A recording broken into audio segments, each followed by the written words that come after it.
আসসালামু আলাইকুম রহমতুল্লাহি ওবরকাতুহু। সম্মানিত দর্শক, বাংলাদেশের কপালে কি আছে আমরা জানি না। মহান মুক্তিযুদ্ধের মাধ্যমে সেই রক্তঝরা ৯ মাসের যুদ্ধ, ৩০ লাখ শহীদের আত্মদান, ২ লক্ষ মা বোনের ইজ্জত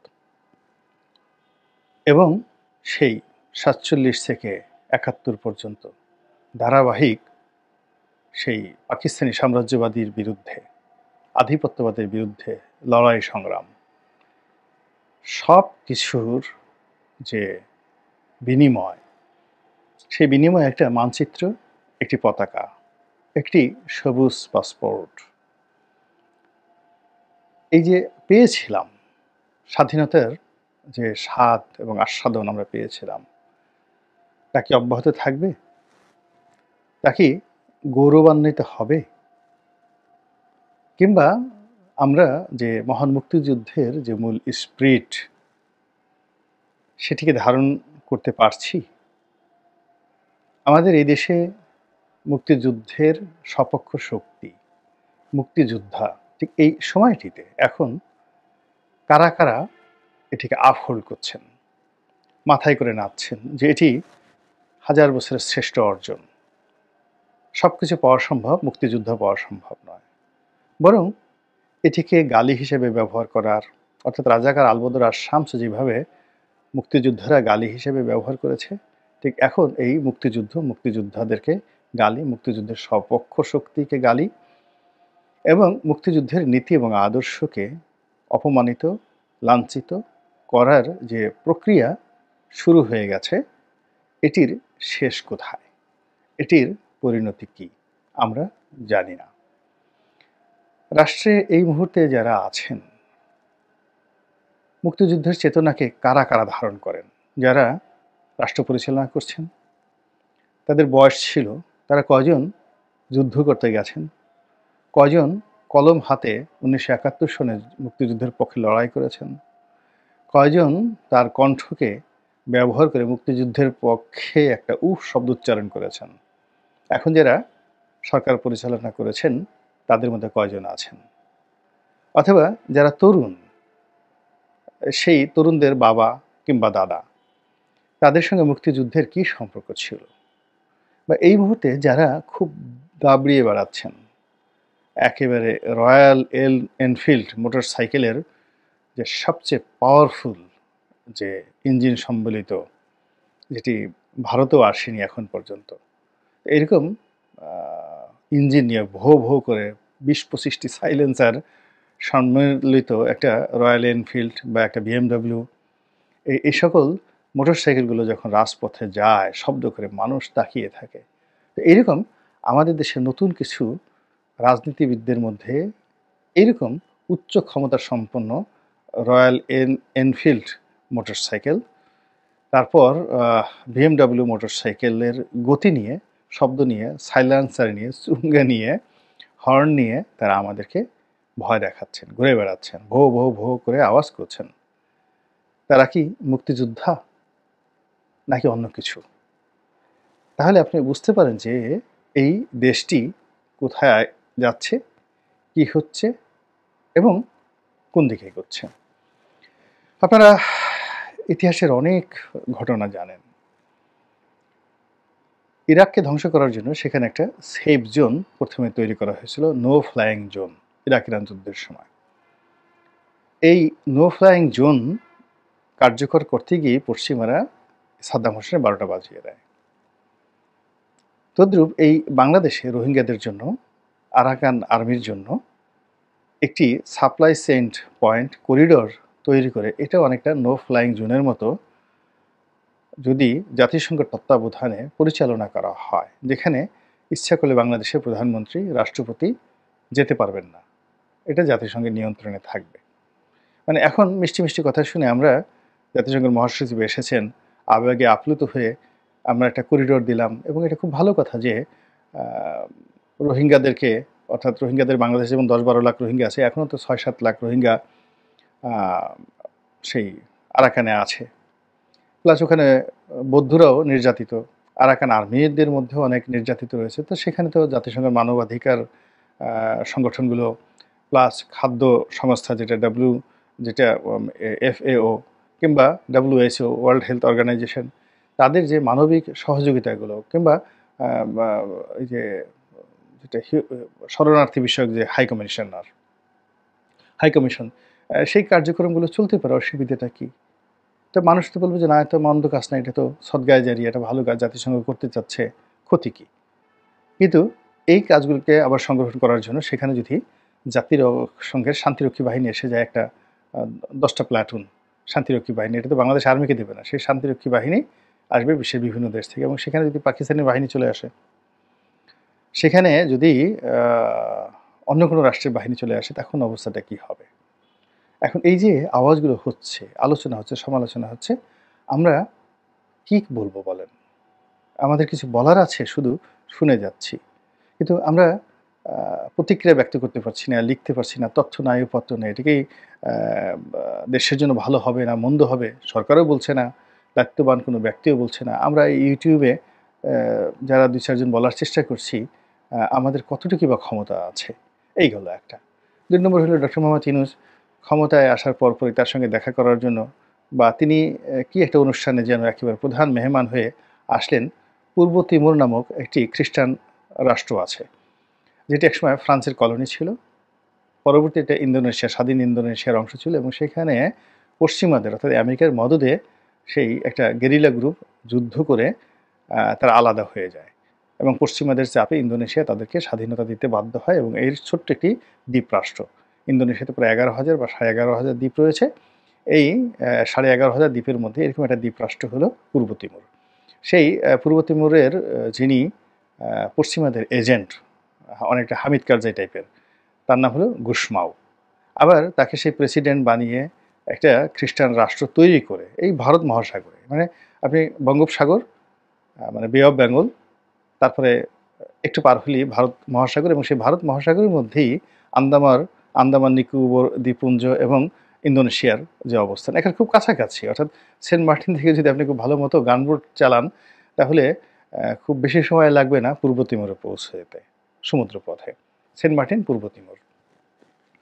তো সেই যে পূর্ব তিমুর প্রতিষ্ঠা করেছে পশ্চিমারা, অত্যন্ত সফল হয়েছে তারা, এবং এই লোকটিকে, মিস্টার গুশমাওকে, যাকে বলা হয় শক্তিশালী করার জন্য তারা সেখানে তাকে নোবেল পুরস্কার দিয়েছে, শান্তিতে নোবেল পুরস্কার দিয়েছে। তো বুঝতে পারেন যে ব্যাপারটা কি। তো সেই গুশমাও সাহেব বাংলাদেশে এসে ভ্রমণ করে গেছেন। এটা আমার কাছে অনেকটা কেমন যেন মনে হয়। আমি মাঝে মধ্যে বিভিন্ন লোককে, যারা খুব সিরিয়াস বিষয় নিয়ে তর্ক বিতর্ক করেন, তাদের কথাবার্তা শুনে আমি মাঝে মধ্যে অবাক হয়ে যাই। যেমন অনেকে বলেন যে আমার বাড়ির সামনের দিয়ে কীভাবে যেন আজরাইল আনাগোনা করছে, আমি টের পাচ্ছি, এরকম।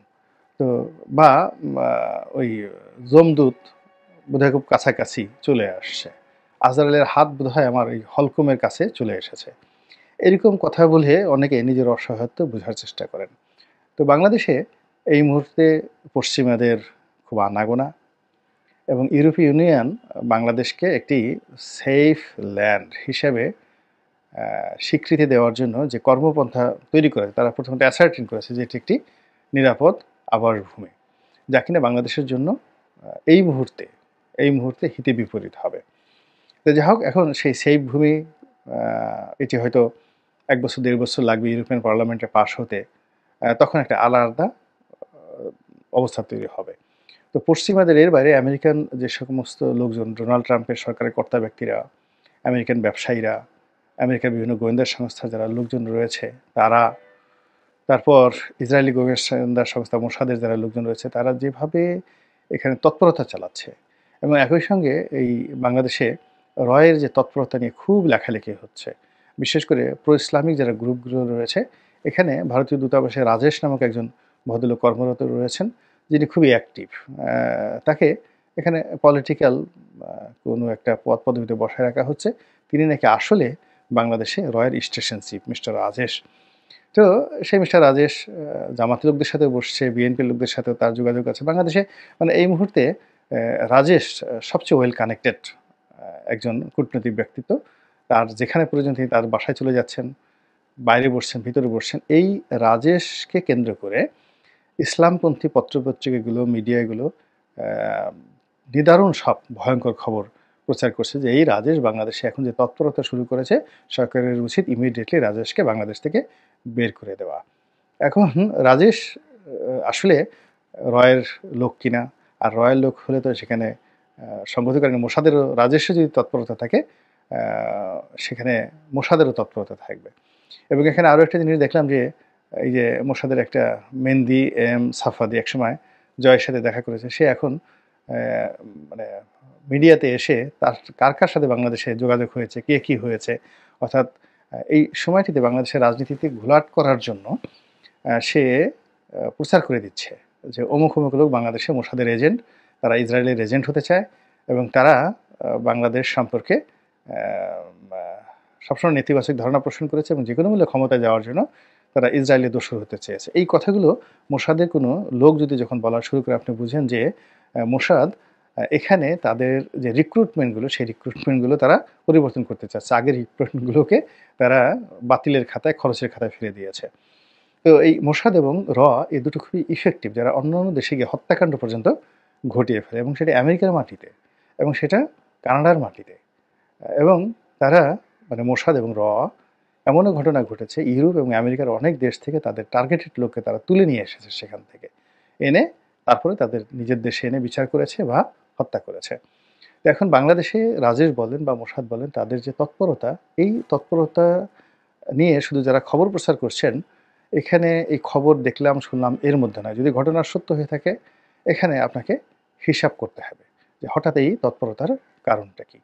তো যেটি বলছিলাম যে নতুন একটি খ্রিস্টান রাষ্ট্র বাংলাদেশে গঠন করার জন্য যে প্রক্রিয়া, এটা অনেক আগের থেকে চলছে। তো অনেক আগের থেকে চলছে এবং সেটা শেখ হাসিনার জামানাতে আমরা শুনে এসেছি। শেখ হাসিনা বারবার সেটা বলেছেন, প্রথমে বলতে চাননি এবং আমি এটা নিয়ে একটা লেখাও লিখেছিলাম। এর কারণ হলো শেখ হাসিনার জামানাতে সম্ভবত 2020 সনের দিকে আমি একবার বান্দরবনে গিয়েছিলাম। তো ওখানে আওয়ামী লীগের যে সাধারণ সম্পাদক ছিলেন, ওনার নামও মুজিব সাহেব, খুবই প্রাজ্ঞলোক এবং খুবই জনপ্রিয়, স্থানীয় বাঙালিদের মধ্যে খুবই জনপ্রিয় রাজনীতিবিদ। কিন্তু বীর বাহাদুর এমপি যে ছিল বা মন্ত্রী ছিল, তার সঙ্গে তার দ্বন্দ্বের কারণে তিনি সেই দল থেকে বহিষ্কৃত হয়েছিলেন। তো তিনি আমাকে অনেক কথা বলেছিলেন, টোটাল পার্বত্য এলাকার যে একটা মানচিত্র এবং ওখানে কি করা দরকার। আমার কাছে মনে হয় বাংলাদেশে যে কজন লোক এই ব্যাপারে এক্সপার্ট রয়েছেন, ইভেন বেটার দ্যান মিলিটারিতে ওখানে যে সমস্ত লোক কমান্ডার হিসেবে দায়িত্ব পালন করেছেন, কোর কমান্ডার হিসেবে দায়িত্ব পালন করেছেন, ব্যাটালিয়ন কমান্ডার হিসেবে দায়িত্ব পালন করেছেন, ব্রিগেড কমান্ডার হিসেবে দায়িত্ব পালন করেছেন, তাদের চাইতে এই যে আওয়ামী লীগ নেতা, সাবেক আওয়ামী লীগ নেতা জনাব মুজিব বান্দরবনে থাকেন, তাকে আমার অনেক অভিজ্ঞতা সম্পন্ন মনে হয়েছে এবং বাস্তব, প্র্যাকটিক্যাল, এবং জনগণকে, সেটা পাহাড়ি জনগণ বলেন কিংবা বাঙালি বলেন, তাদের মুভ করার মতো যে ক্ষমতা, পলিটিক্যাল পাওয়ার, আমার কাছে পুরো ওই অঞ্চলে সবচেয়ে বেশি এই লোকটিকে মনে হয়েছে পুরো ওই এলাকাতে। এবং তাকে ওই এলাকাতে আমি তখনই শুনে এসেছি যে পুরো পার্বত্য 3 জেলাতে তাকে সবাই বঙ্গবন্ধু, মানে দ্বিতীয় বঙ্গবন্ধু বা পার্বত্য অঞ্চলে বঙ্গবন্ধু হিসেবে সম্বোধন করেন। তো তিনি আমাকে ওই 2020 সনের দিকে যেভাবে খ্রিস্টান রাষ্ট্রের কথা বলেছিলেন, যেভাবে কুকি সিনদের কথা বলেছিলেন, আরশার কথা বলেছিলেন, আরাকার আর্মিদের কথা বলেছিলেন, ঠিক সেম ঘটনাই এখন ঘটছে। এবং ওই তার সঙ্গে বৈঠকের উপর ভিত্তি করে আমি তখন সেই 2020 সনেই নয়াদিগন্তে একটা লেখা লিখেছিলাম। কিন্তু আফসোস যে শেখ হাসিনা সরকারের পক্ষ থেকে তখন কিন্তু স্বীকার করা হয়নি। যেটা মুজিব আমাকে যেটা জানিয়েছিলেন যে আলটিমেটলি সেই পার্বত্য জেলাকে বিচ্ছিন্ন করে এবং মায়ানমারের যে অংশটিতে যুদ্ধ চলে সেই অংশটিকে একত্র করে আলাদা মানচিত্র তৈরি করা হয়ে গেছে, পতাকা তৈরি করা হয়ে গেছে, সংবিধান তৈরি করা হয়ে গেছে এবং প্রবাসী সরকার গঠন করে তারা ব্যাংককে বসে, ভিয়েতনামে বসে, লাওসে বসে তৎপরতা চালাচ্ছে। 2020 সনের ঘটনা। এবং এই যে তারা যে তৎপরতা চালাচ্ছে, এটার সঙ্গে আমেরিকার মদত রয়েছে, আমেরিকা সেই জিনিসগুলো চাচ্ছে। এখন সেই ঘটনা যখন এই সময়টিতে এসে নাড়াচাড়া দিচ্ছে, আর মিস্টার গুশমাও যখন বাংলাদেশে এসে ভ্রমণ করে গেছেন, আপনি বুঝেন যে আমি যেহেতু আগেই ঘটনাটা 2020 সনে জেনে গেছি, ফলে আমার ভিতরে হৃদকম্পনটা কেমন হচ্ছে। আমার অনেক বন্ধুবান্ধব আপনজন, তাদের কক্সবাজারে ব্যবসা বাণিজ্য রয়েছে, বড় হোটেল রয়েছে, রিসোর্ট রয়েছে। আর কক্সবাজারকে নিয়ে আমি গর্ব করি। আমি পৃথিবীর বহু দেশ ভ্রমণ করেছি।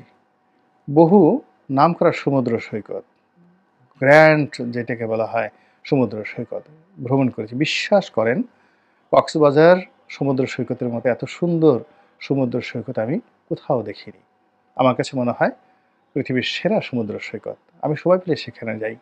ফলে আমি আমার জীবনের বিনিময়ে আমি কক্সবাজার হারাতে চাই না। কোনো অবস্থাতে আমি বান্দরবন গিয়েছি। এই যে কি যে ন্যাচারাল নিসর্গিক সৌন্দর্য, আমি বান্দরবন হারাতে চাই না। আমি রাঙামাটি গিয়েছি। আমি রাঙামাটি হারাতে চাই না। চট্টগ্রাম গিয়েছি। আমার ব্যবসা-বাণিজ্য চট্টগ্রামে সেই ৯২-৯৩ সন থেকে। অফিস এখনো আছে, ব্যবসা-বাণিজ্য চলছে। চট্টগ্রাম আমি হারাতে চাই না। বন্দর আমি হারাতে চাই না। আমার ব্যবসা-বাণিজ্য শুরু চট্টগ্রাম বন্দর দিয়ে। সেখান থেকে আমার রিজিক এসেছে। ওই বন্দরের একটা ধুলাবালি আমি মাথায় করে নাচতে চাই। ওই বন্দরের একটা লেবার, একটা ইকুইপমেন্ট, সারারাত আমি বন্দরে কাটিয়েছি। দিনের পর দিন, বছরের পর বছর আমি সেই চট্টগ্রাম বন্দরে মানে সারারাত দায়িত্ব পালন করেছি ব্যবসায়িক কাজে। দিনে হোটেলে ঘুমিয়েছি, রাতে ডিউটি করেছি। ব্যবসা যখন ৯১-৯২ সনে শুরু হলো, আমি এখানে আমার একটা মোটরসাইকেল চালিয়ে সেই তখন পুরো বন্দরের মধ্যে ঘুরতে হতো। তো শিপিং ব্যবসা যারা করেন তারা বুঝেন যে এই কাজটা কি। স্টিবিডিয়ন যারা করেন তারা বুঝেন। তো সেই কাজগুলো আমি করতাম। আবার হাতে যখন অবসর সময় আসতো, আমি সেই চট্টগ্রামের সেই পাহাড়ের উপরে উঠে যেতাম। পাহাড়তলিতে চলে যেতাম। রেল স্টেশনে চলে যেতাম এবং বিভিন্ন হোটেলে গিয়ে চট্টগ্রামের সেই খাবার-দাবার খেতাম। ফলে চট্টগ্রামকে কেন্দ্র করে আমার আবেগ রয়েছে, অনুভূতি রয়েছে। আমার জীবনের বিনিময়ে আমি এই জিনিসগুলো হারাতে চাই না। ফলে এই যে বাংলাদেশকে করিডোর হিসেবে ব্যবহার করে যে বন্ধুত্বের নিদর্শনরূপী রাক্ষসী কর্মকাণ্ড চালানোর যে আলামত আমরা দেখতে পাচ্ছি, এটির যে সর্বনাশের গন্ধ আমরা পাচ্ছি এবং আমরা আমাদের এই নিজের এই দেশটিকে, নিজের দেশের ভূখণ্ডের কোনো একটি অংশকে কিংবা পার্শ্ববর্তী একটা ভয়ঙ্কর প্রতিবেশী তৈরি করার যে প্রক্রিয়াটার মধ্যে নিজেদেরকে জড়ানোর যে ফাঁদের মধ্যে পড়েছি। আমরা গুশমাও, হামিদ কারজাই, বিন লাদেন, মোল্লা ওমর, যারা পাকিস্তানের সেই যে জিয়াউল হকের মতো লোক, জুলফিকার আলী ভুট্টোর মতো লোক, আইয়ুব খানের মতো লোক, এদের সব আমেরিকার তৈরি। তো বাংলাদেশে এরকম কোনো মুনাফিক, বেঈমান, বিশ্বাসঘাতক, মীর জাফর পয়দা হোক, যারা ভারতের হয়ে, আমেরিকার হয়ে, পাকিস্তানের হয়ে এই দেশটিকে খণ্ডবিখণ্ড করে ফেলবে, এই দেশে শান্তি বিনষ্ট করবে, তার আগে আমরা যারা শান্তিপ্রিয়, আল্লাহ আমাদেরকে শান্তিপূর্ণভাবে একটি সাধারণ মৃত্যু আমাদেরকে দান করুন, সম্মানজনক মৃত্যু দান করুন। এই দৃশ্য আমরা দেখতে চাই না। মুক্তিযুদ্ধ দেখেছি, বালক ছিলাম কিন্তু অনেক স্মৃতি মনে আছে। কাজেই সেই স্মৃতি নিয়ে আমি মরতে চাই, এই পতাকা নিয়ে আমি মরতে চাই। আমি অনেক দিন যাবত বিদেশে যাই না, বিদেশ আমার ভালো লাগে না। সেই ২০১৮ সনে ওমরা করতে গিয়েছিলাম, এরপরে যাই না। বিদেশ যেতে আমার ভালো লাগে না। আমার ছেলেমেয়েরা বিদেশে থাকে, তারা অনেক অনুরোধ করে, অনুনয় বিনয় করে, কিন্তু সেই গত ৭-৮ বছর যাবত আমি বিদেশে যাই না। আমার এই বাংলাদেশেই মরতে ইচ্ছা করে, এখানেই মরব। তো কাজেই মৃত্যুর আগে যেন এই খারাপ জিনিস দেখতে না হয়। প্রিয় মাতৃভূমিকে আল্লাহর কাছে সেই প্রার্থনা করছি। আর মীর জাফরের নাম শুনেছি, মোশতাকের নাম শুনেছি, মোশতাককে দূর থেকে দেখেছি, কাছে দেখিনি। নতুন করে কোনো মোশতাক, কোনো মীর জাফর যেন এই বাঙালি জাতিকে দেখতে না হয়। আল্লাহ আমাদের সেই হেফাজত দান করুন এবং হেদায়েত দান করুন। আসসালামু আলাইকুম ওয়া রাহমাতুল্লাহি ওয়া বারাকাতুহু।